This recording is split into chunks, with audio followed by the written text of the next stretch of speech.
So, Richard Ravenbrook's journey, I mean, it's intriguing, isn't it? Leaving mainstream religion entirely to develop what he calls the Ravenbrook Tradition.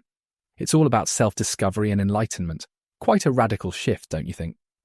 Oh, totally. And it's not just the shift itself, but like the reason behind it. He's all about moving away from those rigid systems because they, kind of thrive on fear and division. That bit from his book, Unleashing the Spirit, really hit me. Right. He makes this fascinating point about how fear gets used. Political agendas, religious doctrines, they almost weaponize it to keep people divided, manageable even. It's really disturbing when you think about it. Totally. Like fear is such a powerful tool if you can control it. And he's calling us out to recognize it, to kind of step back and say, wait a minute, is this belief really mine or is it what I've been told to think? Exactly, that unpacking of belief systems, he really challenges us there. And actually, it reminds me of an activist I spoke to once. She left a restrictive institution, somewhat like Ravenbrook did, and, well, her focus was all about empowering others through critical thought and self-awareness. Ooh, I love that connection. And honestly, empowerment is such a central theme here too, isn't it? Ravenbrook is like not just telling us to wake up, he's giving us the blueprint to do it. That's it. It's not just critique, it's also a call to action. His idea of replacing fear with love and compassion, very utopian, sure, but it feels achievable in a way. Yeah, and let's be real, we need more of that thinking today. But it's hard, right? Fear is easier because it's everywhere, it's loud. Love and compassion, they're quieter. True, but Ravenbrook's approach is pushing us to listen to those quieter voices. And, well, it's bold, but it might just be the reset humanity needs. Building on that, Ravenbrook's The Unity Manifesto actually expands this idea. He argues that unity isn't about everyone simply agreeing. It's about transcending personal convictions to discover a collective purpose. It's daring, but he makes a compelling case for it. Oh, absolutely. And honestly, I think the idea of letting go of some of our deeply held beliefs to work towards something bigger feels like really challenging and scary for a lot of people. True, and this is where I think Ravenbrook's work really stands out. He links this process of unity to individual spiritual growth. It's like the inner work we do feeds into the larger change. He talks about it in that podcast episode, The Awakening. Remember? Yeah, where he's like, unity starts with us, or something like that. And what's so cool, I think, is that he's not saying we should all be the same. It's more like using our differences in a way that, complements each other. Precisely. Unity through diversity. It's almost paradoxical, but it might just work. And beyond theory, there are actual movements out there proving this.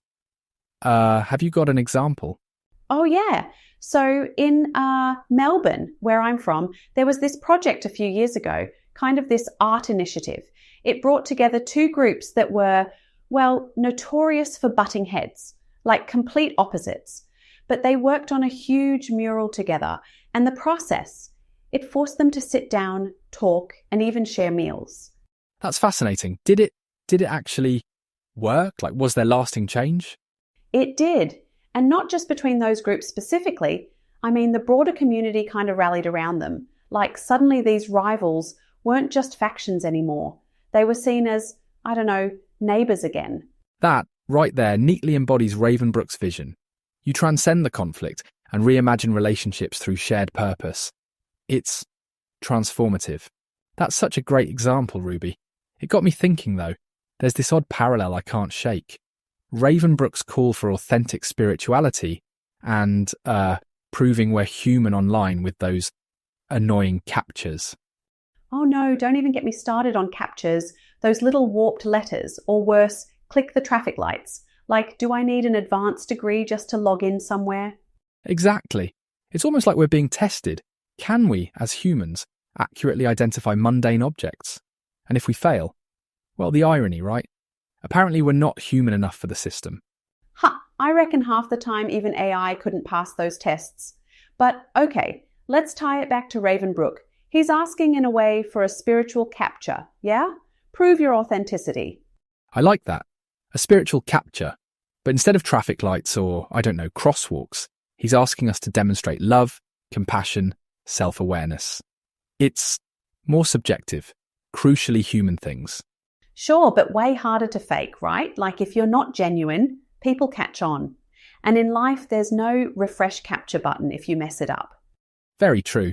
Ravenbrook challenges us to go beyond surface level checks. It's not just, do you know what a fire hydrant looks like? But, are you truly living by the values that reflect your humanity? And it's not about perfection either, is it? More like showing up as authentic, messy and flawed, but real. Kind of like those podcast episodes of his. Exactly. He doesn't edit out the imperfections because that's the point. We're all works in progress. Maybe that's something we could all apply, even digitally. Embracing a little more humanity, even online, could change the whole dynamic. I'm all for that, as long as we drop captures. I mean, seriously, Eric, is it even humane to make someone click 9 grainy squares with a cyclist somewhere? Point taken. Maybe that's our next big mission then, to liberate humanity from captures. But for now, I think Ravenbrook's lessons give us a lot to reflect on. Love, authenticity, connection. They're not just ideals, they're necessities. Totally, and honestly, it's been so fun exploring all of this with you today. Ravenbrook's ideas are mind-blowing in the best way. They are, and that's all for today, everyone. Thanks for tuning in, and as always, let's keep finding those authentic,